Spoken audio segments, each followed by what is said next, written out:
দেয়, কাকে কাজ করতে দেয়? এখানে এসে যিনি রিপোর্ট কার্ড চেয়েছিলেন, বড় বড় কথা, আমি তো রিপোর্ট কার্ড দিয়েছি। কাজ করতে দেয় কোনো বিরোধী দলের লোককে? থানা ডেকে বলে, আমাদের নন্দীগ্রাম একের সভাপতি শ্যামল সাউকে ডেকে বলেছিল, আইসি নন্দীগ্রাম আইপ্যাকের সঙ্গে মিটিং করিয়ে দিয়েছে যে তুমি তৃণমূলে যোগদান করো। তার নাম মিথ্যাভাবে চার্জশিটে দিয়েছিল, হাইকোর্ট থেকে স্টে পেয়েছে।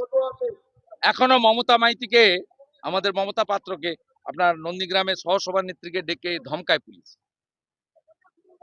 এটা তো এদের কাজ, কোনো বিরোধীদের কাজ করতে দেয় না। একটাই কথা, তৃণমূলে যোগদান করো। অতএব যারা মেরুদণ্ড সোজা রেখে বিরোধী রাজনীতি করতে চায়, তাদের এখানে সুযোগ নেই। কয়েকটা দিন আছে, এপ্রিল মাসে এবারে হারবে, জনগণ জেগে গেছে।